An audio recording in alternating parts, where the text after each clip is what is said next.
Hello everyone, welcome you all to Europedia. So as you all know me, I'm जिज्ञासा your mentor. So जैसा मैंने आपको paper 1 का बताया था लास्ट टाइम, राइट, कि हमने हिंदी में सिलेबस कवर किया था, तो आज हम प्रीवियस ईयर पेपर करेंगे. एज यू नो, ये सिर्फ आपके एक ही एग्ज़ाम के लिए इम्पॉर्टेंट नहीं है. जो भी एग्ज़ाम हिमाचल में होगा उसमें पेपर 1 जो है बहुत ज़रूरी है, right. So today we are going to discuss जो हिंदी के क्वेश्चंस आपके हिमुडा के एग्ज़ाम में आ चुके हैं. Okay, so your first question is, Bharat शीघ्र ही विदेश के उन्नत देशों में गिना जाएगा. तो बेसिकली हमें इसमें फाइंड आउट क्या करना है कि इसमें संज्ञा हो रही है आपकी या विशेषण होना है. तो विशेषण क्या होता है? जो विशेषता बताता है, जो कैरेक्टर बताता है किसी चीज़ का, ठीक है. तो भाव तो नहीं है, ठीक है. उन्नत इज नॉट भाव, ठीक है. जातिवाचक संज्ञा भी नहीं है, ठीक है. और आपके संबोध भी नहीं कर रहा है किसी को, किसी के साथ संबंध भी नहीं बता रहा है. तो इसमें आपका करेक्ट आंसर क्या होगा? गुणवाचक विशेषण. तो ये गुणों के बारे में बता रहा है, ठीक है.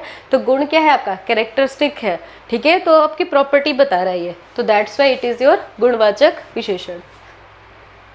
योर नेक्स्ट क्वेश्चन है, निम्नलिखित में से वह शब्द चुनिए जिसमें किसी उपसर्ग का प्रयोग हुआ है. तो बेसिकली उपसर्ग क्या होता है? जिसके आगे आपका जो वर्ड है, जिसको हम प्रीफिक्स बोलते हैं, ठीक है, पीछे वो जो शब्द है उसका कोई अर्थ होना चाहिए, उसको हम उपसर्ग बोलेंगे, ठीक है. तो इसमें से जब आप इसको कंबाइन करोगे तो सा मंथ, तो स अमंथ, अमंथ कोई वर्ड नहीं होता है, ठीक है. उसके बाद सावधि, ठीक है. तो स प्लस अवधि, तो अवधि आपका कोई वर्ड है, ठीक है. तो that's Y second one is your correct. Your next question is, यह काफ़ी कमज़ोर है, ठीक है. तो इसमें जो आपकी अंडरलाइन किया गया है वर्ड, वो बेसिकली है क्या? आपका विशेषण है, सर्वनाम है, ठीक है. तो विशेषण मैंने आपको क्या बताया? विशेषता बताता है. यह तो विशेषता नहीं बता रहा है. तो सर्वनाम क्या होता है? जो संज्ञा पे लिखे जाने शब्दों की जगह प्रयोग होते हैं. तो आपको पता है यह क्या हो गया? आपका सर्वनाम हो गया, ठीक है. योर नेक्स्ट क्वेश्चन इज, सो हमारा क्वेश्चन है, अचानक वृक्ष की डाली पर बैठे हनुमान जी नीचे कूद गए. तो इसमें हमें देखना है कि इसमें समास कौन सा यूज हो रहा है, राइट. तो समास आपको पता है कि जब आपका पर और में आता है तो उसमें कौन सा होता है? अधिकरण होता है. कारक आपने सुना होगा, कर्ता ने कर्म को करण से, के में पर, राइट. तो वो सारे क्या होते हैं? समास होते हैं. तो यहाँ पे कौन सा समास लग रहा है? अधिकरण. नेक्स्ट है हमारा, इस आय व्यय का हिसाब कौन रखेगा. इसमें जो आय व्यय है, इसमें समास जो है वो कौन सा यूज हो रहा है, ठीक है. जैसे माँ बाप, ठीक है, भाई बहन, ठीक है, ये सारे क्या है? आपके द्वंद्व हैं, ठीक है. ये एक दूसरे पे निर्भर करते हैं, ठीक है. तो दोनों का मतलब भी क्या होता है? सेम होता है. लेकिन हम ऐसे बोलते हैं ना, आय व्यय. तो ये क्या हो गया? आपका द्वंद्व समास हो गया. नेक्स्ट क्वेश्चन है आपका, उसने जो कहा है वह होकर रहेगा, ठीक है.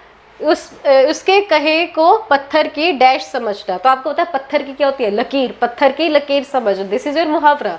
ओके, तो यहाँ पे क्या है आपका? ग पार्ट, दैट इज लकीर. नेक्स्ट क्वेश्चन, अगर वर्षा होती तो फसल अच्छी होती. तो बेसिकली ये क्या दे रहा है? संकेत दे रहा है, राइट, कि आप अगर आपकी बारिश होती तो क्या होगा? फसल क्या होगी आपकी? अच्छी होगी. तो संकेत है, इसीलिए ये क्या है? आपका संकेतवाचक है.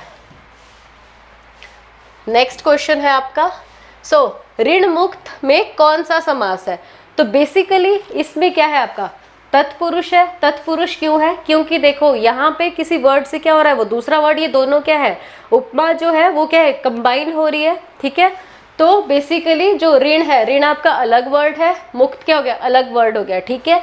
तो मतलब लोन फ्री, ठीक है, ऋण मुक्त. तो इसीलिए ये क्या हो गया? आपका तत्पुरुष हो गया. नेक्स्ट क्वेश्चन है आपका, भूषण का विलोम. अब ये याद रखना कि यहाँ पे क्या है? अपोजिट वर्ड पूछा गया है, विलोम पूछा गया है. तो आभूषण का जो आपका सिनोनिम है, दैट इज भूषण, ठीक है. ये सिमिलर वर्ड है, ठीक है. तो इसका जो अपोजिट वर्ड है, that is your Dushana. So okay students, so this is your last question आज का, राइट. तो राम नाम मनि दीप धरो, जी देहरी द्वार, तुलसी बाहर भीतरो, जो चाहत उजियार. इसका मतलब क्या है? तुलसी जी कहते हैं कि हमें जीभा पे क्या राम नाम जो है वो रखना चाहिए, ताकि हमारे हृदय के अंदर और बाहर प्रकाश रहे. जिस प्रकार अगर आप दिए को दरवाजे की दहलीज पे रखते हैं तो दरवाजे के बाहर और दरवाजे के अंदर क्या आपका प्रकाश रहता है, राइट. तो बेसिकली इसमें जो है आपका समानता बताई गई है दो वर्ड्स के बीच में. जब आपकी समानता बताई जाती है तो उसे क्या बोलते हैं? हम रूपक अलंकार बोलते हैं, ठीक है. तो ये क्या है, आपका रूपक अलंकार है। So this is the last question of today. ठीक है स्टूडेंट्स, सो अब हम नेक्स्ट वीडियो में मिलते हैं। नेक्स्ट वीडियो से हम अपना सारा सिलेबस स्टार्टिंग से स्टार्ट करेंगे।